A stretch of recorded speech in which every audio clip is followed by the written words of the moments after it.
what are some of the steps, the practical steps that we can take today, tomorrow, even in the near future in trying to change education for these young people, or trying to create that end product that we are looking for. Because all of us in education, from the minister all the way to the teacher, we are all there for the child.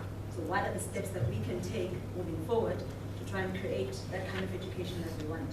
So I'm going to share what works at my school and hoping that we can implement that in other schools as well. So I'm going to layer it into the different stakeholders that are there in the school environment, starting with teachers. So I became a teacher because of the experience I got from the LEAP school, and I was also a LEAP student. And I valued that experience because, one, I had teachers that had very high expectations for me. They didn't question whether or not I could do maths. They told me, with hard work, I can do maths.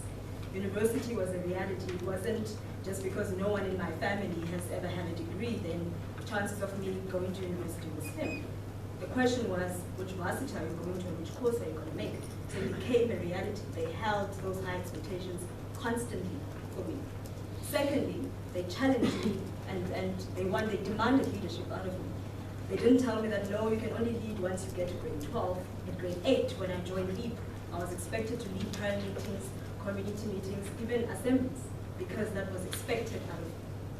And thirdly, and most importantly, I think, they challenged me personally, and they didn't shy away from having difficult conversations with me. Adults today shy away from having difficult conversations with our young people.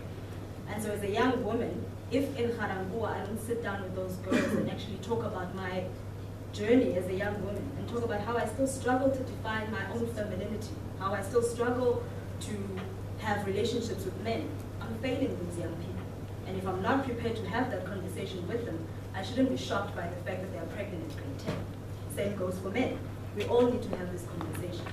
So slowly, I was exposed to a different way of looking at life, and I kept saying to myself, that's the kind of teacher I want to be, and that's why I decided I wanted to become a teacher.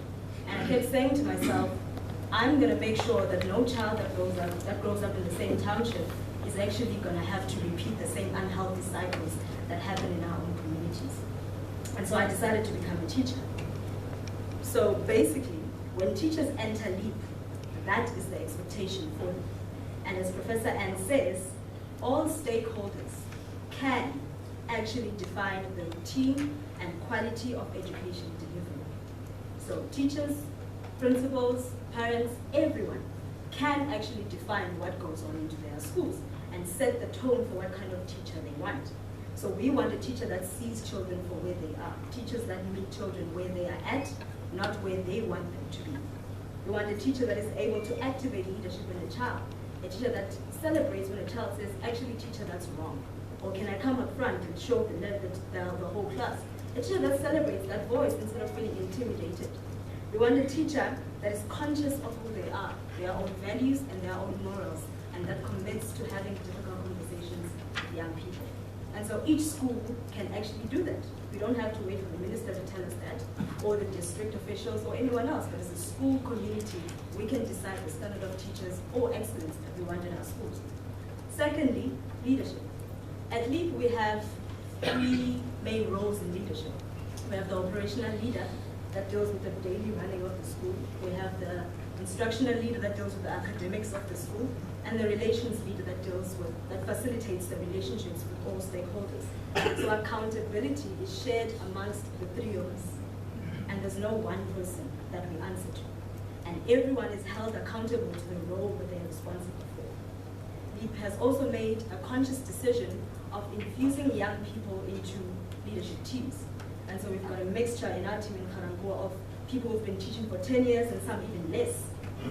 But also what's important is that we've also have a mentoring program where the teachers who've also been teaching for 25 years and so on are actually there to mentor the young teachers and the young leadership team. So the advantage of that is that everyone feels included and everyone doesn't feel left out.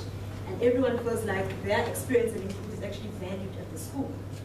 The other advantage to that is the role modeling.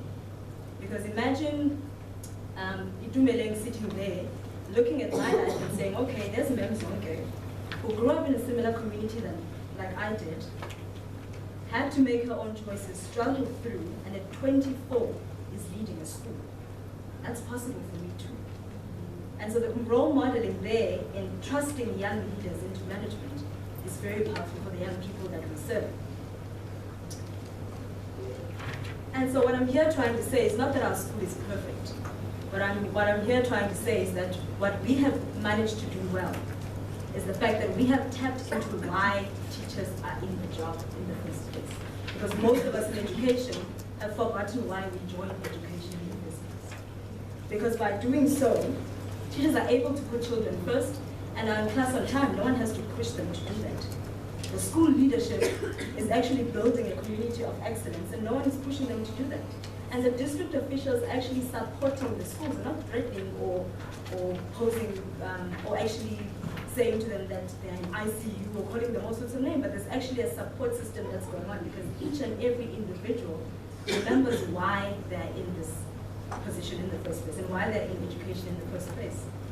And so because everyone understands the why and their intent into being with children, this also means that everyone has a buy-in. And when there's a buy-in, accountability is easy.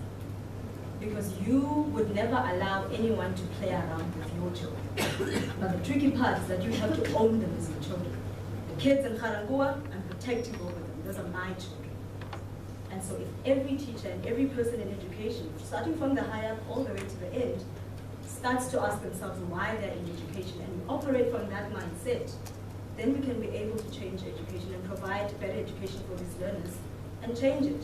Province by province, district by district, school by school, classroom by classroom, and learner by learner.